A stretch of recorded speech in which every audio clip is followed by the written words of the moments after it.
we argued so much in the studio, like get on up. He hated get on up. He's like, he hated it. But I was like, I was like, man, I'm telling you. So we went back and forth. So we want to say thank you for making Get On Up a #1 single.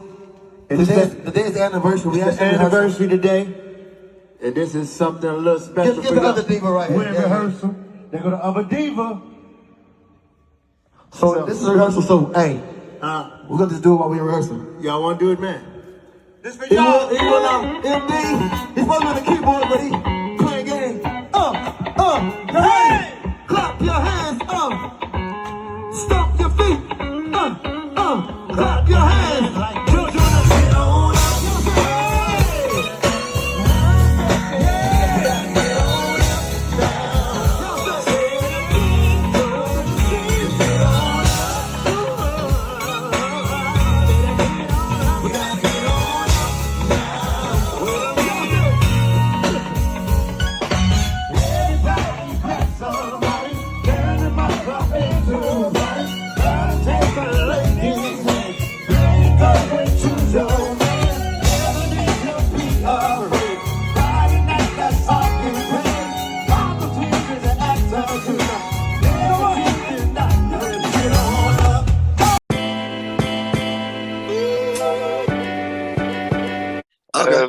Yeah, and I know it's been a long time. It's about 10 o'clock there. It's about 6 a.m. over here. So better late than up early. Yeah, well, yeah, I've been trying to get this. SB has been working trying to help me get this organized. So I had to go to bed early and wake up early just to make sure we can get this done. Okay. Yeah.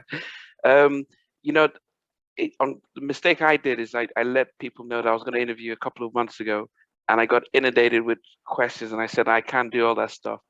But one of the things about our show, because I'm in here in the UK, but we've got people from Australia, Japan, Africa who watch. Mm-hmm. So we always like to go to the beginning as to where you were born and raised.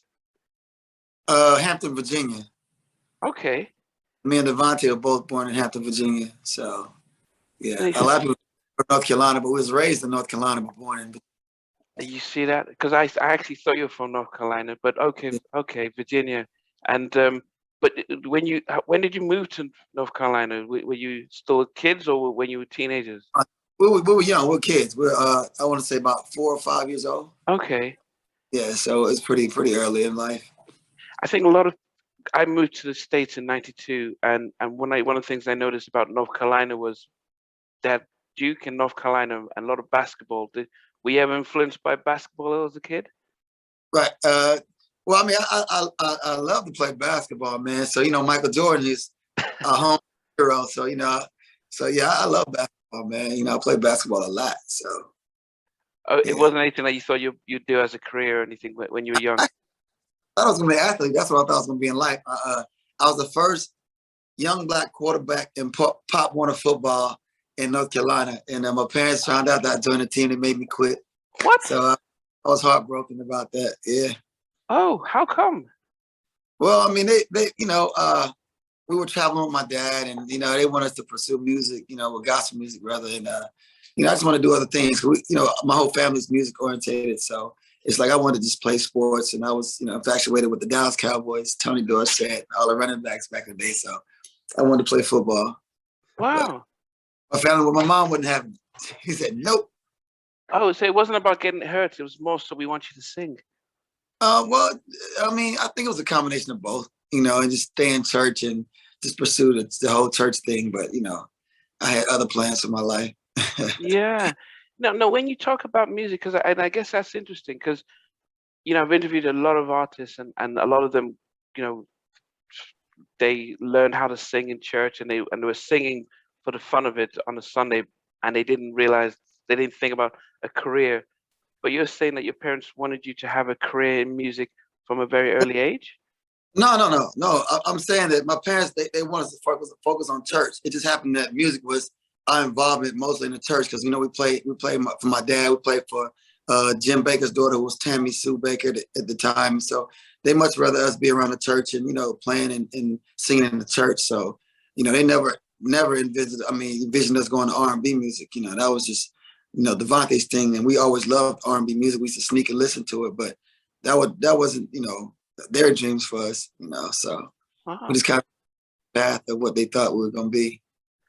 Who were you influenced by musically when you were a kid? Then, when you said you'd listen to R&B, who would you listen to and be inspired by? We infused R&B with like a lot of everything else. Like, we had on R&B, we had Commission, the Winans, Rance Allen, DJ Rogers when he did gospel, who had a little bit of R&B. So then, we went to the Michael Jackson, to the Journey, to the Chicago, the Rock, Prince, and then, the Marvin Gaye's, James Brown, and we just kind of infused all that together, so, that was like the birth of Jodeci, really. And people don't really understand, like, our music was heavily influenced by a lot of other genres of music. It wasn't just R&B, so that's basically where the Jodeci sound came from. We just infused a lot of things that we like and listen to. But for you personally, because it was interesting the fact that you were into the sports and there was a sense of, from the family, let's stay in the music. What were you, I mean, as I said, being the younger brother, what was it that you thought about you wanted to do when you couldn't do the sports? Well, I mean, I kind of left home. I was like, you know what? I'm done, man. I left home at a young age because I was kind of frustrated because I really wanted to play sports because, I thought that, music was something that came natural to my whole family. And I wanted to do something challenging to me. And I think that being that I wasn't from a sports, talented family, I just wanted to do something that challenged me, because I like physical. And, so I wanted to play sports, something that was going to challenge me. Because I feel like, God gave me a gift that was given to me and I appreciated it. But I want to try something that I want to just do that was not natural to me. And I think sports, and being I was very active, I rode motorcycles at a young age. I rode BMX bike. I mean, I got to everything. So, but music was the thing that panned out the best for me and all of us, Yeah. Because you said you left home early. Did you go with your brother and say, let's just try and pursue our music, or did you just go your own way and? Yeah, I mean, I went my own way, like, because when Jodeci first started, I wasn't a part of Jodeci. I wasn't a part of Jodeci. I really got in a group when they left to go on a trip to New York. It was like, man, just come on, just come to New York. I mean, I was around the group and we was together all the time. But I really wasn't, I always wanted to be a solo artist. I wanted to be Bobby Brown. So I said, if I'm gonna do music, what I'm saying? So Bobby Brown was everything I wanted to be as an artist. And I used to put on little shows for all my little girlfriends. I put on the derby hat, the hammer pants and the patent leather shoes with the gold toes. And I was Bobby Brown for all my little girlfriends. I had my two little dancers and I get my little shows. I get my little shows around Charlotte. But, I was always with Devante, Casey, and JoJo, you know what I'm saying? But I always felt like I was on my own mission, my own path. And then, when the group came together, we just took that ride in New York. And I was like, you know what? I might as well just be a part of this group, So we worked on songs, everything before I was actually in the group too. But I was just never really like into the group. So that's why you had Jodeci, JoJo, Devante, KC. So, so that's the part of that. I didn't realize that. But what is, and I think that's why, and we'll talk about your singles and your solo career, but I think it makes sense for us on seeing you as a solo artist now, because for those of us who were big fans of Jodeci, we always knew JoJo and Casey being the lead singers and yourself and Devante doing the music. But the fact that you did say that you actually were solo, and now we see the evidence of that now. I too, as a kid, Bobby Brown with Heart and Soul, he was had my own heart. So yeah. Wow.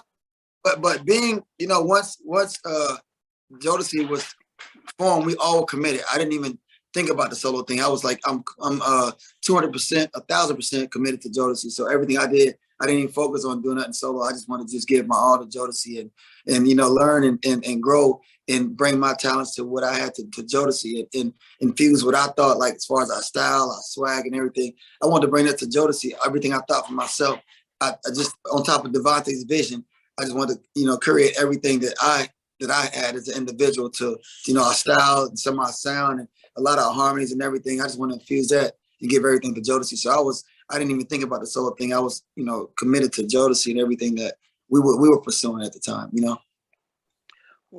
And I guess in those early days, because we see you now as a producer, doing your own production and singing, and then you said you were doing things solo.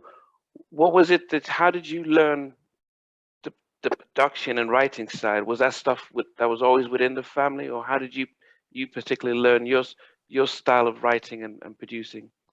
I mean, I always like me and Devante always wrote songs. Like we wrote songs as kids. Like we was right anything we thought of. Like we had a song called Just Share. I remember one time my brother had some chicken or something, and I was like, man, just give me something. He wanted to give me his chicken. And I wrote a song called Just Share, and it was like we were writing stupid songs. You know, one of them was Get a Whooping by Our Parents, and I made a song called 40 Lashes. It was like, we just write silly songs, but actually some of the melodies we actually kept and used as real songs. So it's like, you know, we would write all the time. And, you know, we never thought nothing of it. Like when Devante wrote Come and Talk to Me, the first time I heard it, I think he was 16 years old. And he played it for me. I was like, you know, and this before he even thought about doing Jodeci. It was like he had wrote the song. And I was like, man, I was like, this song should be on the radio. And it was a song he wrote. I mean, he gave it to me in cassette tape. And I kept listening to it. I was like, this is something. And I was like, man, this is something. You know, it was Come and Talk to Me. And it had a girl singing on it. Then he put JoJo on it first. Then it was KC on it. And it just kind of grew into what it is now. But it was just a song he had made. He would write songs like that all the time. And, you know, if he dug back in his catalog of songs, I mean, he could, you know, we could actually make songs forever. But, you know, a lot of those songs ended up on Forever My Lady album. They were just songs that he had just made up on the fly. And, you know, from then on, it was Forever My Lady, then the Diary of the Mad Band, and Showdown at the Park Hotel. But a lot of those songs came back from Forever My Lady days that we wrote when we was teenagers. Wow. You know, Love You for Life was written at the same time Forever My Lady was written, you know? So, you know, that's how that went though.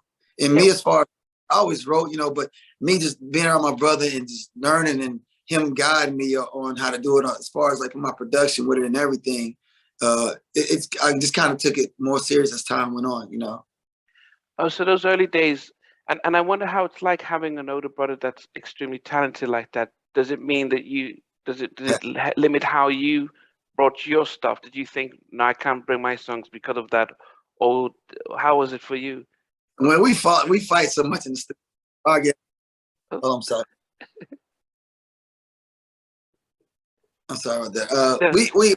We argue so much in the studio, like, get on up. He hated get on up. He's like, he hated it. But I was like, you know, man, I'm telling you. So we went back and forth.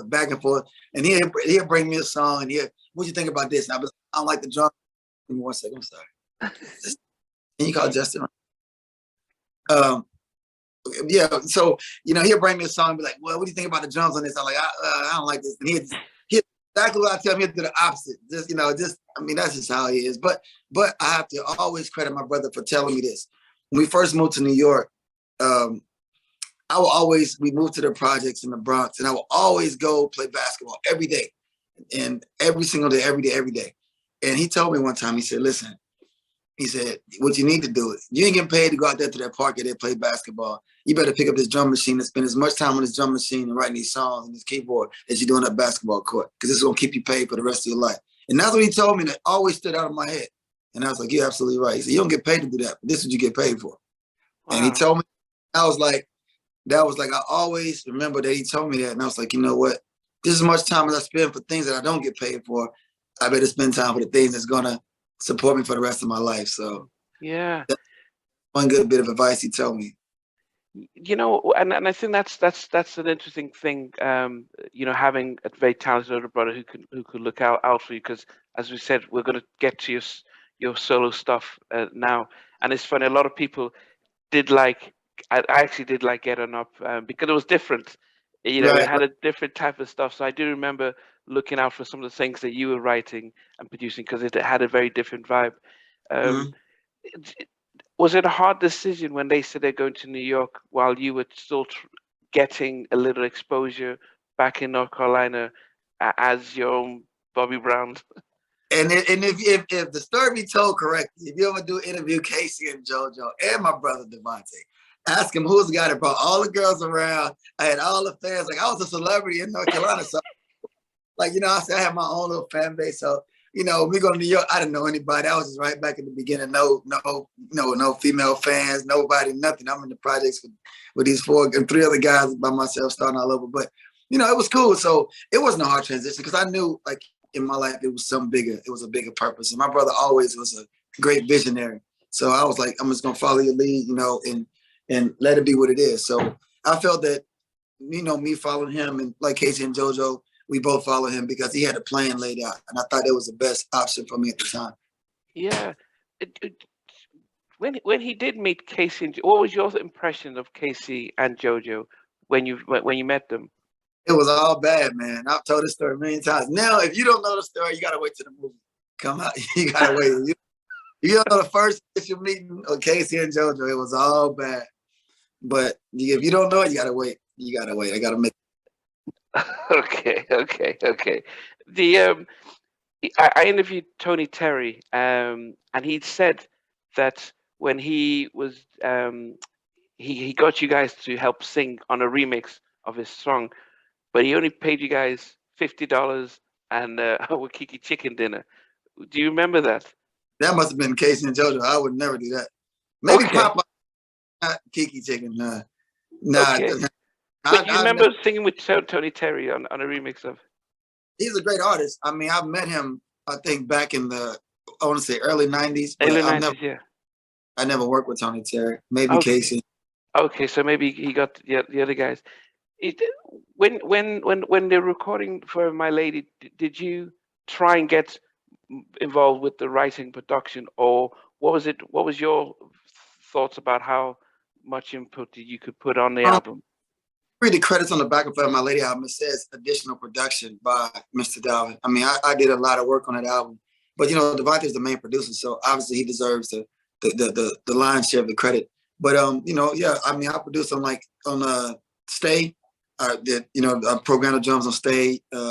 You and I did a lot of work on My Lady. We all did actually, but I did a production work on that. So yeah, but I had to stand out a little more and stand on my own on the next album, and then the very next album it was just a little more every time. Yeah. So I think that they trusted me and me to just stand out and not be overshadowed by Devante's production. Let me stand on my own and do my own thing. So. What was it? I mean, you're in the studio now, and I've seen you in the studios. But back in those early days, you're learning the production and drum machine. How was the transition being in a studio with all the sort of mixing keys and understanding how to be a producer within a massive studio? Well, my dad is a recording artist. He's like, my dad has had like 17 gospel albums, so we were always in the studio. We were familiar with the studio, already. We spent most of our life, our early childhood, in the studio with my dad, watching him record, watching him how he arranged harmony, stack harmony, and, arrange music. So it came kind of natural. We just had to learn our way without him being there, and just finally when Uptown Records put us in the studio, it was like, they just put us in a candy shop and said, okay, here it is, make some magic happen, so, and we was in there. We wasn't strangers to the studio, so it came kind of natural.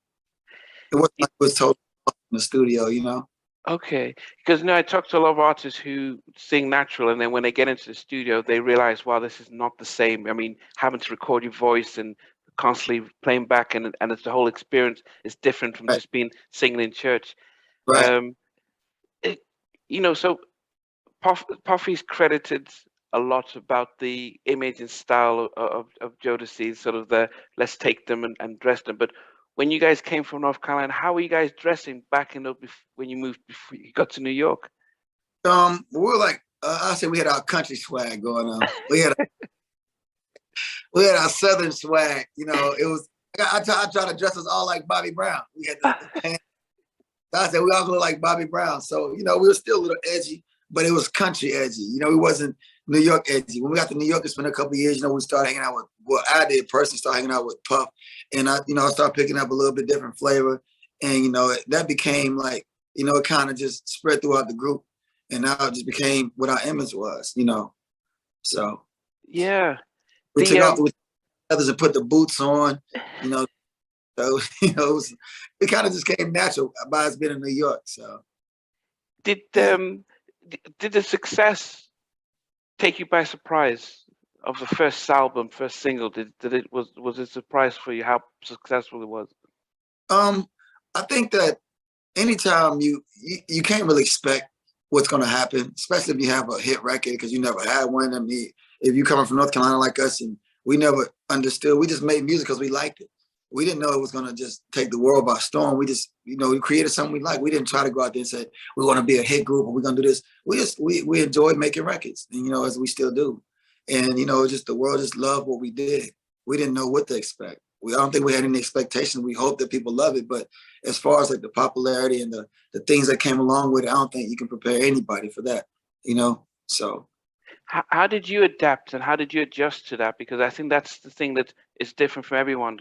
Did it make it different because you're in a group and you had your older brother? But how was it for you when you guys are the biggest thing out there, that you're famous, everyone? So you're talking about back in North Carolina, you had your little thing going on, but now the world was shouting your name and stuff. What was it like for you personally?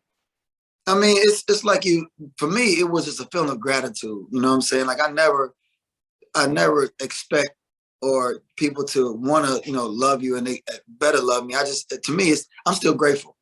Whether I have 1 fan or 1 million fans, I'm grateful that people enjoy the work that we put into what we do and still to this day support what we did. I don't think I ever changed. I got a lot wiser as I grew up in the business, a lot of ups and downs as all artists go through. But, as far as me as a person, I stayed the same. And anybody that knows me say the same thing. Like I've never really changed. I've learned a lot and I've experienced a lot, but I don't think I ever changed as a person. As far as like I never let money change me, or get to this place where, expect that I'm better than everybody else because I've had hit records out or whatever. I think I stayed pretty much the same.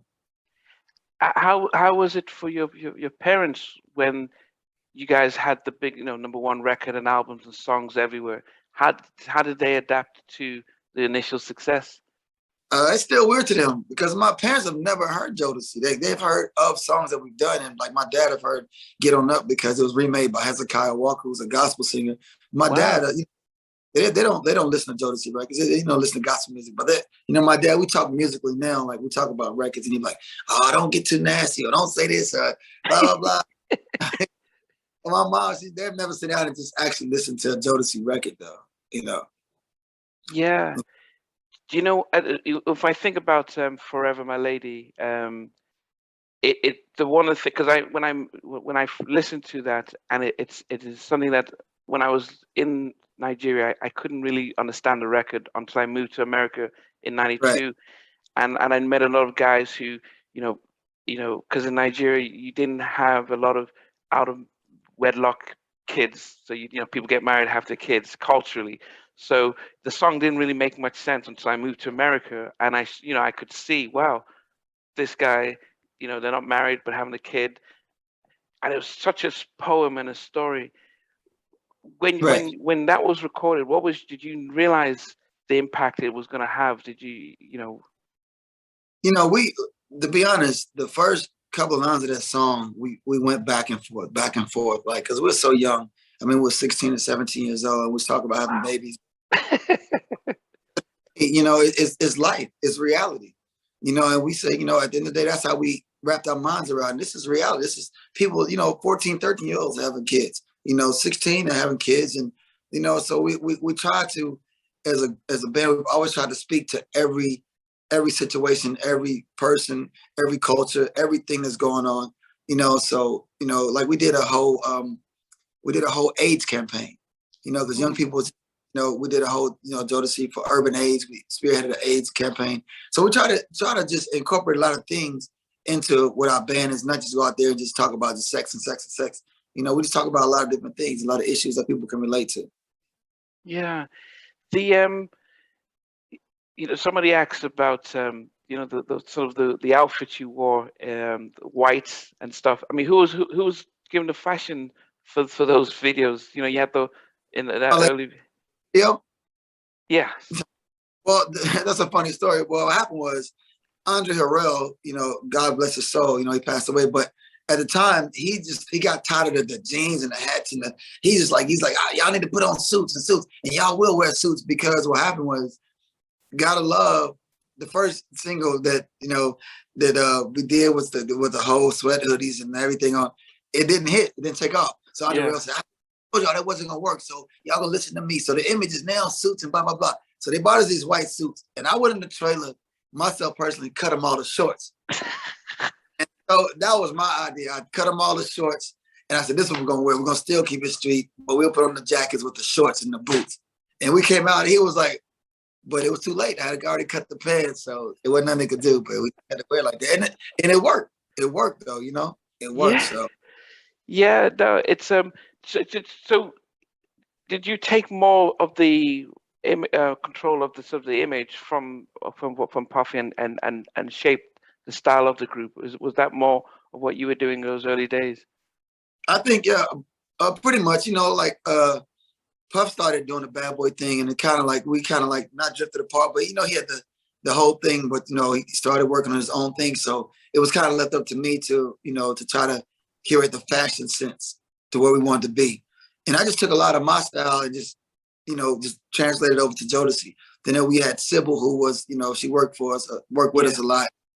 Me and Sybil would go out and, you know, and grab outfits and you know, like put our heads together and try to find out, okay, this is, you know, let's do this, let's try this, let's try this, let's try this. This works, this don't work. We always want to stay ahead of fashion. We always want to stay ahead of fashion at the R&B genre at that time. We want everything to be music, you know, music forward, everything. So.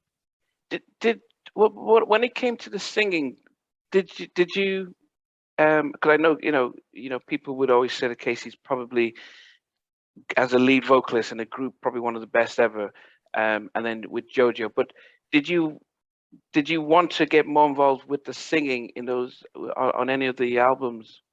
Absolutely. But you know, like we all sing, like a lot of backgrounds and stuff is me and my brother. Like that's why when you hear Jodeci and Casey and JoJo, anything else is totally different.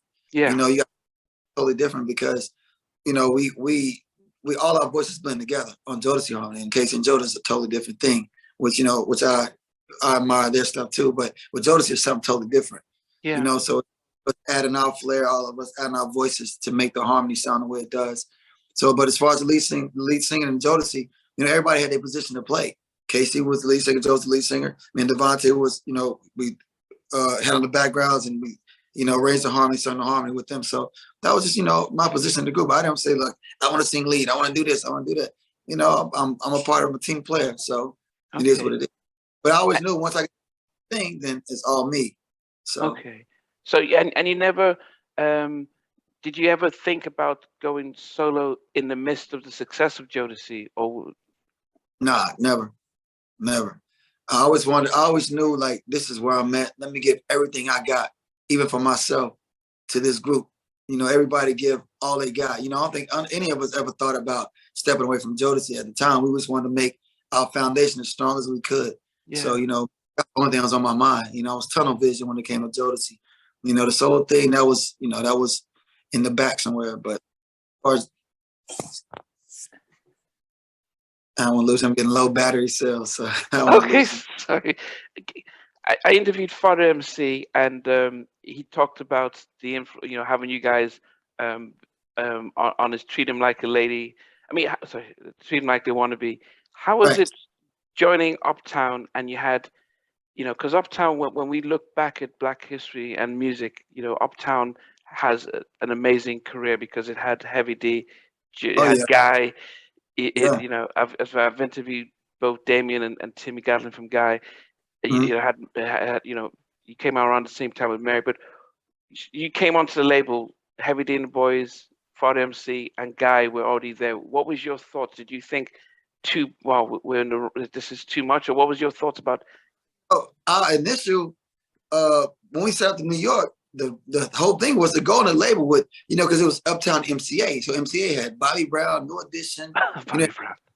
They had Guy, you know, they had Heavy D and the Boys, you know, they had Father MC. They had all the groups that we wanted to be around and, you know, try to get in the same kind of, you know, where they were going. You know, so that was our intent on going there. That's the only label we had in mind was MCA. That's our focus. We was like tunnel vision straight there. And it just worked. What did you think of Guy? Did you know about Guy back? I mean, what was your thoughts about that? We listen to Guy all the time. You know, that's why we, you know, our up-tempo is, we try to make him sound like Teddy. You know what I'm saying? Up-tempo, and our up-tempo side of Fat My Lady, we was going through this whole New Jack Swing thing, our version of New Jack Swing. But Teddy, we love Guy. We love Guy still to this day. I mean, Peace of My Love, you know, Groove Me, Teddy Jam. There was all the songs we played all the time, you know. So they were heavy rotation.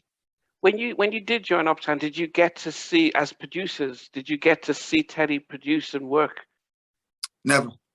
Oh. My brother did it with Teddy one time in Virginia Beach, but this was after when he had the studios. Devante went to visit him. I stopped by, and you know, I never got to see him work in the studio. I think he was more, you know, he knew that we were on his heels, and he wanted to hide his secrets. You know, it's funny enough because when they did a tribute to Andre Harrell, Jamie Foxx, Breon Scott, and Breon and Teddy said when Jodeci came out that he says, "Wow, we had to move on because you did come out, and you know, and maybe jokingly, but it was not because you guys came out with a very different sound that should have changed how New Jack was." Were you guys aware of the impact you had on the whole music scene? Like I said, I think we had something different. And you know, I think a lot of artists were trying to sound like other artists. We never tried to sound like anybody else. We just wanted to fit, I think, people to be accepted by our peers, which was Teddy and Aaron and, you know, Guy. And I think we just wanted to be accepted, but we always had our own thing. So I think on the up tempos, we try to say, okay, well, we can make up tempo sound a little New Jack Swingy, but big choruses, big harmonies, and chord changes. You know, and they didn't get that. They didn't get it. So then, you know, our ballads is what, you know, we kind of took off. But, you know, we always paid homage to Teddy. Teddy's one of the greatest producers, and I would be lying if I said that he didn't influence our up tempos in the way we, you know, looked at up tempos and New Jack Swing, because he was a king of New Jack Swing. Yeah. And that was a whole sound right there. And he changed sound to New Jack Swing. When we came, kind of just changed again. Yeah. To, you know. Yeah, my favorite Jodeci song is "Cry for You." When it was, you know, seeing the video, I don't know if you went to Saudi Arabia. I don't know where you guys. Where did you go? We shot in Death Valley, California. Okay. It's to this day. I mean, it's you know, a lot of people like "Love You for Life" and "Forever My Lady," but to me, that's "Cry for You," because you know, when you hear men singing that's sort of "I'm sorry, come back to me" kind of song, it's just so powerful. And I think that's the one thing that I really loved about what you guys did was the ballads and saying, you know, this is our lane, we're going to really dominate this, wearing leather jackets and stuff in the desert, you know, that's taking it up. Looking back at all your catalogs, what was your favorite or 2-3 favorite Jodeci songs? "Cry for You" was one of my favorite. Like I said, that was "Freaking You," "Come and Talk to Me." List goes on, man. "Forever My Lady," of course. But my all-time favorite was "Cry for You." And I said my top 3 was "Cry for You," "Freaking You," and "Come and Talk to Me." Probably my favorite. Yeah, it's such a powerful stuff. Now, you guys, you know, the one thing that we learned about the fact that your dad was always in music and recording and had albums out. How much of the business side of the industry did you know coming in? Because, as I said, you've got your dad's history to know what was going on. Zero.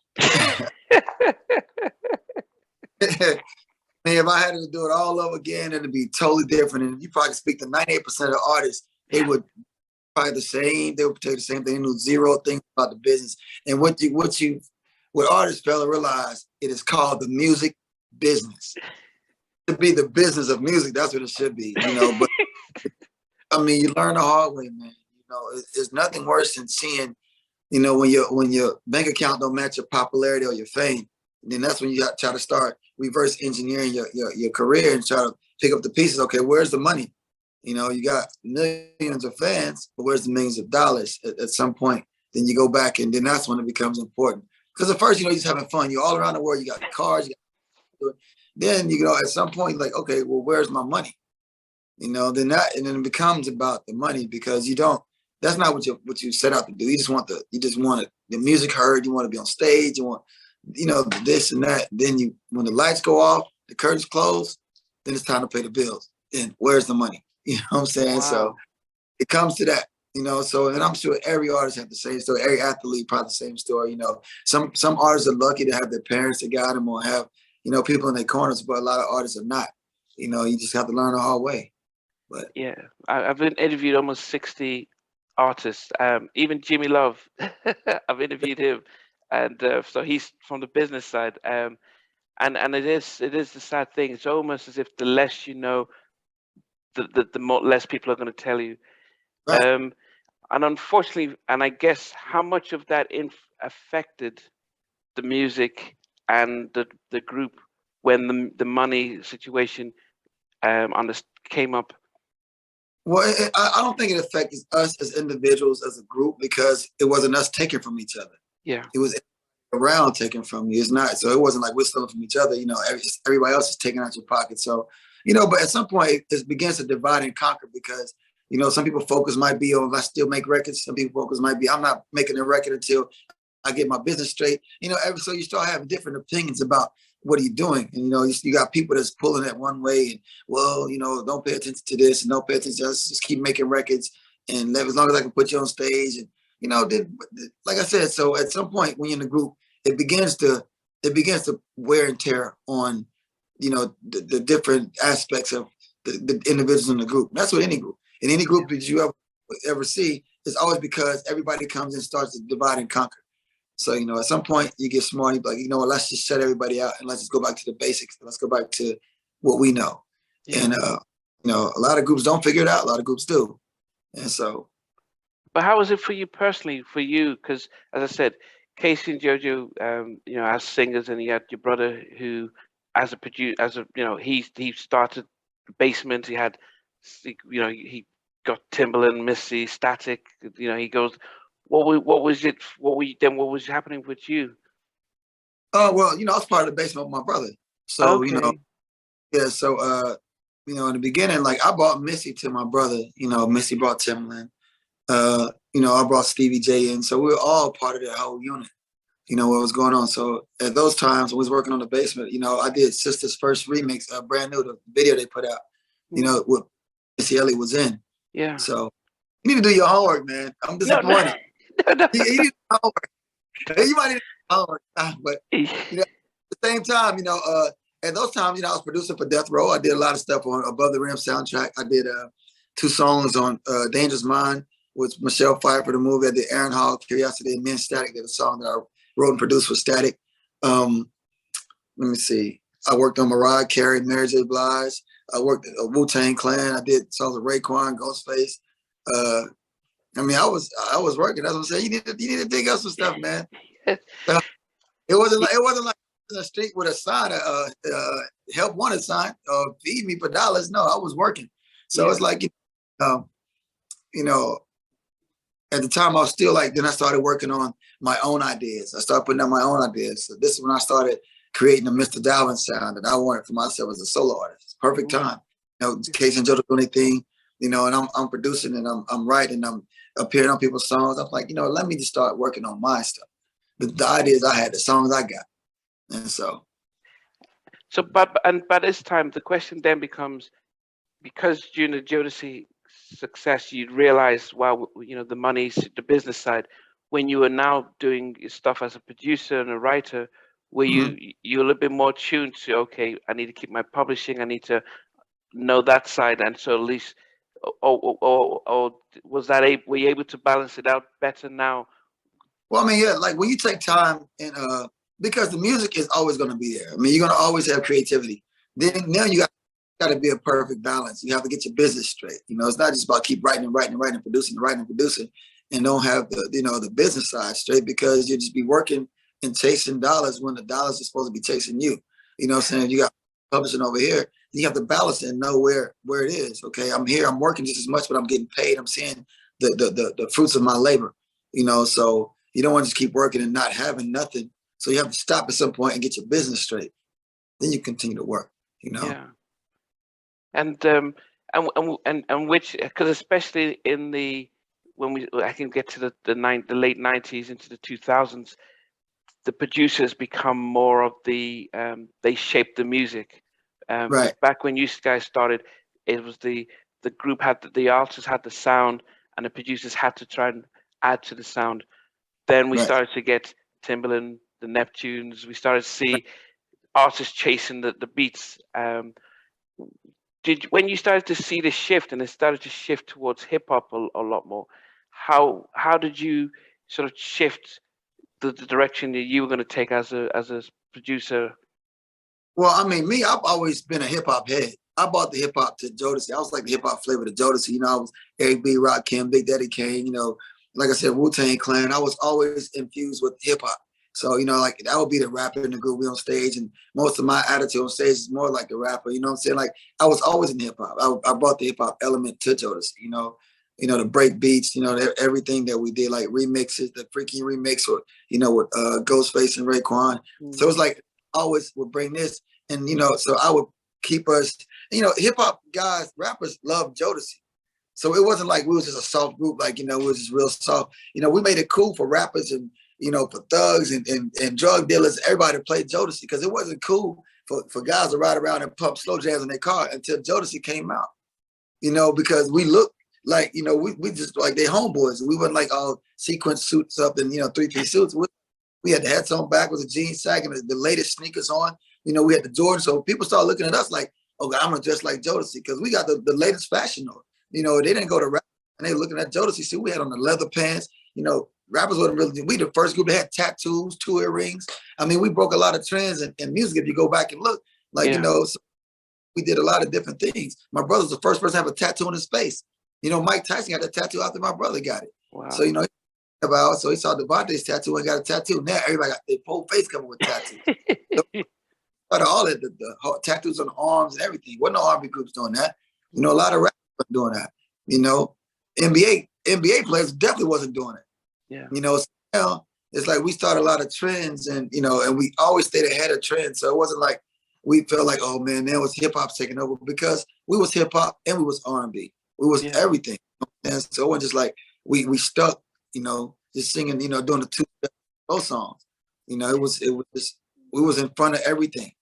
So in the 90s, there were 2 camps. There was the artists who wanted to be like Jodeci. So you had, Drew Hill, even Blackstreet to some extent. right. And then you had those who wanted to be like Boyz II Men, As Yet, and the rest. Right. Did you see what was your impression about who the competition was when you guys were coming out? Well, like they always pit us against Boyz II Men because we started at the same time. We were both powerhouses, not like you said, we're 2 totally different groups, and so everybody fell up under the category either, like you said, Boyz II Men or Jodeci. We didn't, our first tour was Jodeci and Boyz II Men and MC Hammer. So every night we would kind of go back and forth, kind of like Prince and Purple Rain and The Time. It was kind of like they were 2 different.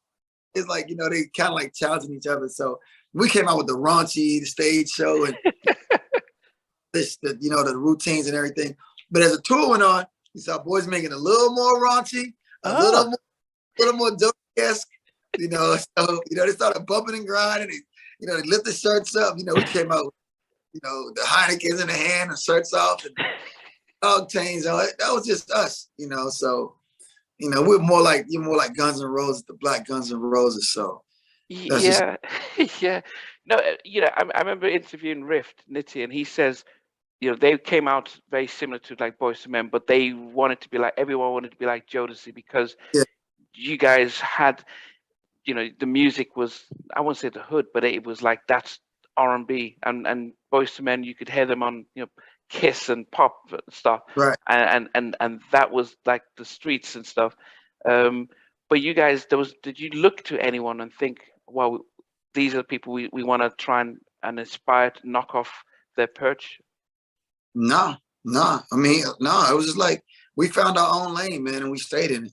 And anybody that got in our way, they rolled with us or got rolled over. It was just like, that was basically what it was. We didn't look and set out to destroy anybody. We just did what we know how to do. I don't think that was a thing like, oh, we're going to be better than this, or we're going to be better than God, be better than this. It was like, we just did what we know how to do, And people would always put us, Jodeci can y'all, Jodeci's better than this, better than that. It was just like always, we got called out on Versus the other day. Somebody called us out, like we mind our own business. I was laughing at KC, and I saw a certain group, they called us out, called out everybody. And we was kind of laughing at it. And I was like, that's cute, man. That's cute. So, people always want to come after the Kings. They want your throne. So, hey, it is what it is. Did you? How was the first time you met Bobby Brown? Because trying to be like him back in the day. When was the first time you met him? It wasn't that good, man. We actually became good friends. We became really good friends, and we hung out a lot. We became really good friends. But the first meeting was a little bizarre, man. I gotta say, really bizarre. It's like sometimes when you meet your star, you have this whole thing about wow, and then when you meet him, it's like, oh, wait a minute. He's an amazing person, though, amazing talent. Just sometimes when you meet people, sometimes I think you dream a little bit bigger than what it actually is sometimes. But yeah, but then also I think we've watched the Bobby Brown movie, so we know that there was things happening at those early days compared to how he is now. Right, but I mean, I love Bobby Brown to this day, man. Like I still think he's one of the dopest solo artists ever. Yeah. I mean, it's a lane for solo artists that no other solo artist has touched. I mean, right up under Michael Jackson, but I think that he's one of the best R&B solo artists that I've ever witnessed. His whole style, his whole aura, and the way he approached music and songs and everything. So I don't think he's matched to this day. No, yeah. I mean, we looked at him. We saw Michael Jackson, we saw Hammer, and we saw Bobby as entertainers, dancers, performers. He couldn't be touched. What about New Edition? What was your take on New Edition? I like New Edition. I mean, I like New Edition, but New Edition was more like, the a little softer for me. I like Bobby because he was edgy. He didn't care. He was just like, and that's what I like. I'm saying? I love New Edition songs. Can You Stand the Rain? You know what I'm saying? And, even to down to Cool It Now, I'm his Telephone Man, but it's always, Bobby always just stood out to me in that group for me. And I love BBD. I love what they did when they broke off. And, I like Johnny Gill, so it's, I like New Edition. Yeah. So how did you know when, you one of the things I liked about what you're doing with your solo singles from Your Good Time and I Inseparable is we don't normally get that sense of I've got a story and I'm going to keep continuing that sort of theme. Right. How did that concept come out? Because it's been lost. Now people just put out one single and not connected with the next. How did you think about I'm going to start telling a sort of a story with my singles? Well, I just when I wrote a song, I had one particular person in mind, I think, and I wanted to kind of take you on a ride with this person. So I started writing about his imaginary female, imaginary time from the time that I met her, the good times, the bad times, and the sexy times and everything. Even continuing on, so I got. Even the next thing I got coming out is really good, and it's gonna continue on for that the same theme. So, and I'm gonna keep rolling with that, and eventually I'll probably put out an album, and the album's gonna connect everything together. You know what I'm saying? Yeah, I'm trying not to give too much away, but yeah.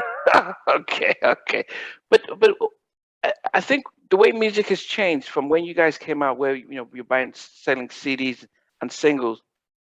We consume music much differently now. Either we're streaming it on Spotify or watching it on YouTube. And we've learned that unless you're having 1 billion streams, there isn't as much money coming in. What is the purpose then for yourself, putting out music? Right. Is it for the money or is it just I mean, I'm enjoying creating, you know what I'm saying? And like I said, one of these songs, hopefully it catch fire and it go where it goes. But I'm enjoying being able to express myself individually, musically. I have the freedom to do it. I have the means to do it. So, and there's no reason why I shouldn't. You know what I'm saying? So, like I said, I'm putting music because I enjoy doing it. You know what I'm saying? So, I enjoy touring with Jodeci. I'm not looking for my music to change my life and put millions of dollars in my pocket. If it does, great. If it doesn't, I'm enjoying what I'm doing. I'm in a stage of my life now. I have to enjoy things I do. So I don't want to be stressed about, being on the knife and going and trying to make a top 12 my lady. I don't have to worry about that. So I'm enjoying what I'm doing. I don't top nothing I do. I just put out music. If you like it, you like it. If you don't, you don't. I mean, that's just the way I look at it. It's like me just sitting home making songs for myself. Why not let the world hear it? If somebody want to hear it, they can hear it. Why not share with the world? I have millions of songs I can put out. I make songs almost every other day. So Why not put it out and let the world hear it? Instead of just riding around listening to it in my car. You know, it doesn't cost anything to put music up. People like it, they buy it, they don't, they don't. You know? So. And I think what's beautiful about that is the fact that when it comes from a place of, well, I don't necessarily, it's not for the money, but it's just I've got the songs, it hits in a very different way because we listen and we can appreciate it. Because that's what I was saying, that back in the day, you put out an album, it's, you know, there's a lot of promotion money into it, and so you needed to recoup it. Yeah, I think financially, it's accessible, it's easier to get music out now, but it's not as easy to make the money out of it. But if that's not the motivation, I think we can see. Yes, I mean, especially as independent artists, you know, rap and hip hop is a little different because if, you know, a song hit the strip club or catch a TikTok dance or something goes viral, it's you know, it's almost like that. It's almost easy. But R&B music is a little different. You have to spend lots of dollars to try to promote and market it, blah, blah, blah. I announce on Instagram, like a new song coming, here this, blah, blah, blah, blah, blah. My followers, they like it, they don't, they pick it up, they don't. As long as I'm enjoying doing what I'm doing, and I think that's what it's come down to. I enjoy doing Jodeci just as much as I enjoy doing my own stuff. Yeah. So, you know, so. And I have to commend you about the quality of your music videos because you're not just getting somebody with a little camera and just let's record. I mean, you're putting a lot of energy and effort and really look. You know, I think Hype Williams type level kind of. I mean, which is not. I mean, especially if it's not. There's no big labels backing it. I mean, you know, it seems as if it's more so the same guy who loved basketball and motorbikes just loves the music and the creating of stuff. That's exactly how it is, and I'm involved with everything. I have a 3-person team. It's me and my sister and one other person. We sit down. And I'm like, this is my vision for the video. And when I'm working on the song in the studio, I'm writing the video at the same time. I'm writing the concept, and we sit down. I'm like, how do you like this? You like this? All right, then we're gonna do it like this, and we'll get it. We'll shoot it, and I stay for 18 hours, 19 hours. The video, and I don't leave until it's done. Until I have the story that I have in my head completed. And it's like I'm saying, I'm enjoying it. And these are the freedoms I didn't have when I was signed to a label. When I was, you know, had to, you know, be with 3 other guys in the group because it had to be a group thing. And that was just all my music, all my vocals, all my tracks. It's everything that I like to do. So I don't have to worry about if the guys like this or change this beat or nothing. If I don't like it, then it doesn't get done. If I like it, it's what I'm putting out. Yeah. So it's like, enjoy it. And I want people to enjoy it, but if they don't, it's not like I lose sleep over it because I just keep creating music because it's like, you know, and a lot of people don't really realize, you know, my contribution to Jodeci. They don't realize that I did make music or I did sing or I did write. It's just that I was just a face and I got lucky for the ride. But, you know, these are, like I'm saying, okay, this is my slice of the pie. This is what I do. This is what I brought to my group. If you can hear my influence to what I brought to the group, here it is. This is me, on me, by myself. You know, if I can't sing a note on my album, it won't get sung. If I can't do it, it won't get done. You know, you can like my voice, you don't have to like it. You know, it doesn't. If I can't do my own harmony notes, it won't get done. I don't bring nobody in to sing nothing for me. I do all my own stuff. Do all my own background. Do everything on my own. You know, so. People were commenting on that you cut your hair in Inseparable. They were like, what? He cut all his hair off. Yeah, it is what it is, man. Like I said, man, at this point, I'm having fun being me, man. I don't want people to dictate who I have to be, what I have to look like, what I have to do. It's just, I'm in this point in my life. I'm enjoying myself.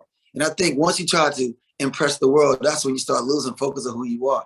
And I don't want to lose that. I don't want to have to just impress everybody. Every day I wake up, I got to curl my hair, put this, do that, do that. I want to be me, and I want to enjoy being myself. You know, I'm looking at other artists and other actors and stuff. I look at Will Smith. He said, I'm at this age in my life. I'm just me. I can't impress. If you're not impressed by what I've done, you're not going to be impressed by what I do.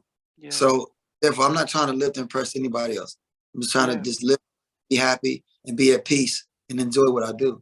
And not wake up every day stressed out because I got to impress the world. I don't have to do that. If you don't like me, just don't. You know, this is what it is. No, I mean, there's loads of people who admire what you do and stuff. We can't end by not wishing your brother a happy 50th birthday, 52nd, sorry.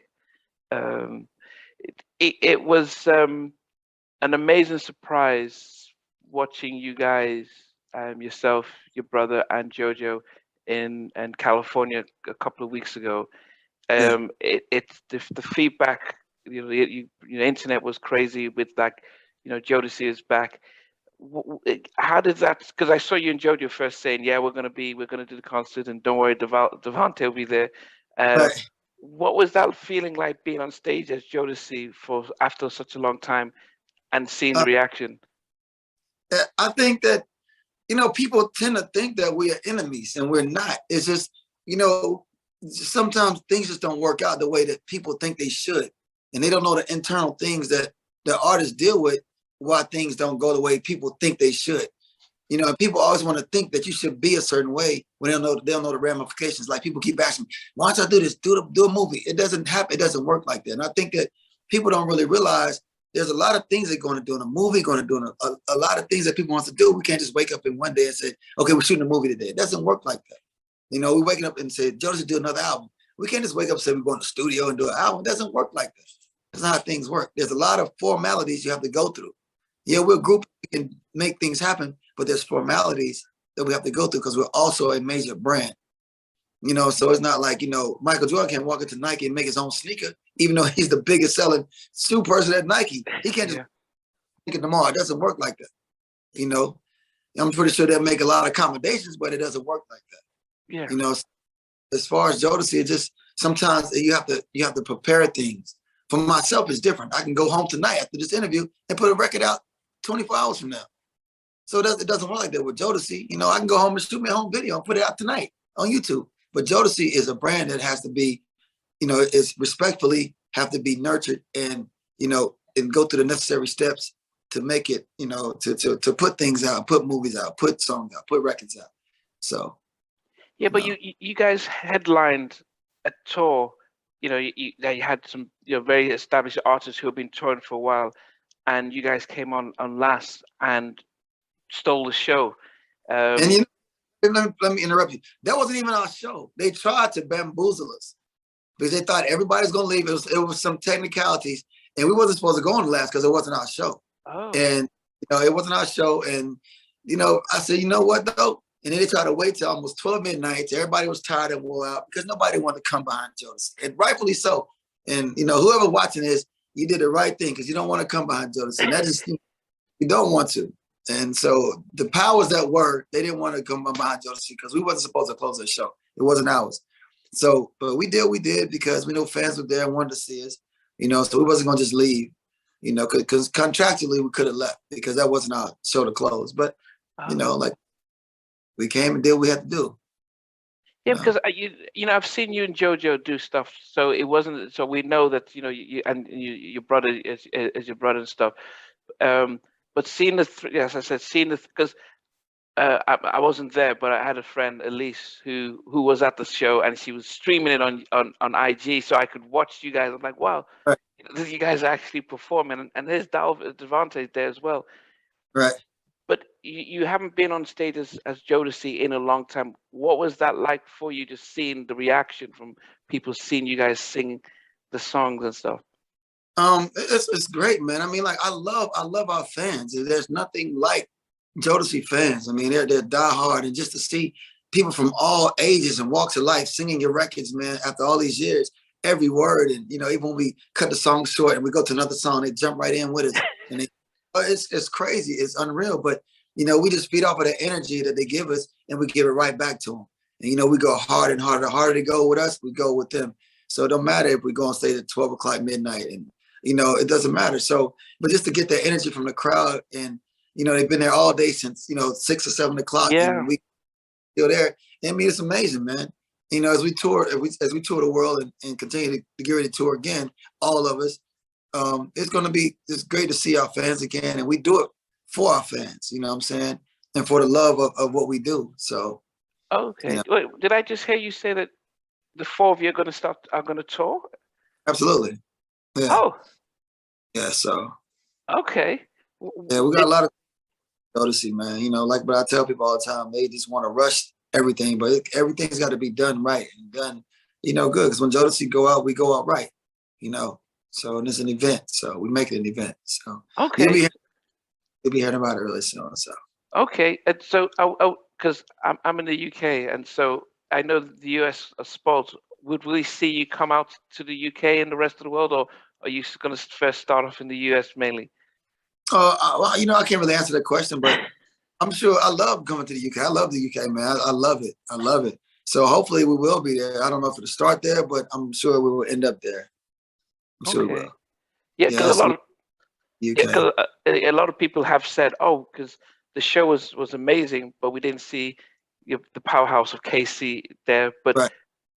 But he's still going to be. You can confirm that if Jodeci come out, it will be the four of you guys. As it stands now, yes, absolutely. Okay.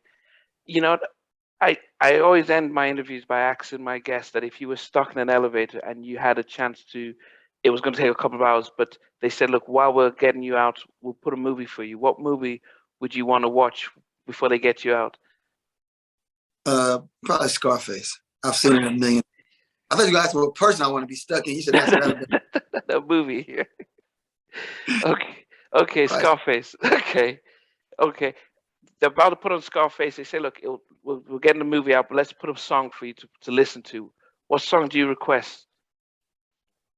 That's a good, probably Donny Hathaway. I Love You More Than You Ever Know. That's probably one of my favorite songs. Okay. Yeah. I mean, he hits a different note when he came out. Crazy. Yeah. What's your best Bobby? When you think of all his stuff, what's your all-time favorite? Tenderoni, My Prerogative. I know Bobby's album, the Don't Be Cool album, top to bottom. I mean, that was I thought that could have been me. That was me. I was Bobby. So. But what did you make of the Bobby album? Because I'd actually preferred that a little bit. But what was your thoughts on the Bobby album? We had Getaway and You Can Play This Game. I think Bobby should have went back to Babyface and the same team. I just think that sometimes when you capture magic, you need to stay with the magic, and let it be about the magic and not about you. Let it be about the magician, And sometimes when you find great songwriters and producers that work good with you, a lot of mistakes artists make is feel like they are the magic, but it's the magic that people create for you, Yeah. And that happens to a lot of artists that we see, great artists that they want to step away from the magic and feel like it's about them, but it's about the magic somebody created for you. You just the magician, Yeah. People have asked me, how proud are you with the success of Missy and Timbaland and even, and the rest of the Basement Crew that you guys discovered? Are you surprised how successful they've become, or could you see it when you guys found them and saw them back in those early days? I thought they were all really talented. That's why we brought them in. But you should ask that question. How proud are they coming from our camp? Because I think they seem to forget sometimes, but it's okay. You should ask them. Yeah, definitely. October is World Mental Health Awareness Month, and one of the things that, especially within our Black communities, we don't talk about mental health, or we don't talk about anxiety and depression and stuff. As an artist in the industry, and I remember actually back in the beginning about how overwhelming was it to be, all of a sudden, what biggest on every newspaper, right on Black Beats, Ebony and stuff. How did anxiety, depression, was there ever something that you struggled with back in those early days? I think a lot of artists, because you find yourself trying to live for other people. And I say, like, now at the place, and most artists I see nowadays, they're just understanding, just taking a minute and understanding that your life is about you. It's not about your expectations from other people. And I think once you realize that, then you'll find a peace. But as long as you're trying to go out there, please the world, because you're going to always be let down. It's if you just, like I said, I'm enjoying what I'm doing. As long as artists understand, enjoy your life. If people accept you, they do. If they don't try to force people to accept you, or you're going to always find yourself. Now, I was watching Lizzo and I felt sorry for her because she was heartbroken because, like, I guess everybody was fat shaming or whatever. And, she had a nervous breakdown on IG. And I'm like, you can't worry about what people say. You just can't. I mean, you'll find yourself in those situations, and it's easier said than done sometimes. But I think once you find that peace, then I think a lot of people come to terms with anxiety and the depression, But how have you, because you do sound, the way you talk is, it sounds like you back it up. But what did you find and do differently? Because a lot of people aren't like you're very calm, you're very assured, and you've found us inner peace and stuff. How did you navigate? Have you been able to navigate? Man, you just gotta let God take the wheel. You gotta just trust God, man. You gotta put all your faith and trust in God, and that, He's the only person that's not gonna ever forsake you. So as long as you know that, man, that's where your trust gotta go. That's where you find your peace, man. And me praying a lot, and because I'm out of church, and sometimes you kind of stray away from that, but then that's when you start, getting confused because you're trying to find the world to accept you. When sometimes you get on your knees and pray, man, and that's what I do. And when I find my mind going there, like, oh man, I'm putting out records and they might not hit them. I don't care. If they do, they do. If they don't, they don't. As long as I know that I could get on my knees and I'm okay, and my mind is still good, and I can still create music and write. I can't be bothered with all the negativity. When people say negative comments to me on IG, I don't even respond. I just delete them and block them. Like I said, because you get 1,000 people saying they love you, and that one person just say something off the wall, you become fixated with that one negative thing. So that's why I don't let negativity even cross my path, man. I exit out anywhere I can, because you become fixated. You got millions of people that love you and buy your music and support you and scream at your concerts, and one person can say one thing, and it come across you, and it's like that's what you become fixated on. And I say I can't do that, So I'm just like I'm over it. You know what I'm saying? So. Yeah, I have to appreciate you saying that, because it hits us all. I can't imagine. I can't tell how many times I've had loads of people say, "Oh, we like this, like that." One person says, "Oh," and you become fixated with that one person. So I just like, it is what it is, man. Some people wake up, man, and like they say, it's not just a cliche. Misery loves company, and that's just not a saying. That's the truth. So some people just like, oh, he's happy. I gotta make him mad because I'm having a bad day. When people call me in the morning, and they ain't got nothing good to say, I don't even speak to them, because you find your day ruined by it. You don't even know why. You wake up happy. Somebody call you and they just, man, I this and that. I'm like, you know what, man? I'm sorry, bro. Ain't nothing I can do. Click, I'm good. Because you don't even know why. You just like, why am I in this mood all of a sudden? And it's because somebody called you some negative, and you're like, okay, it just threw me off all day. So trying to deal with it. Wow. So yeah, I appreciate how you've ended it, how you've ended the interview, how you've given us a sort of something to think about, because we do all struggle with that. Thanks for watching. Please remember to subscribe to the channel, but most importantly, to press the notification bell so that you can be notified when we do have a new interview. Loads to come, but thanks a lot for watching.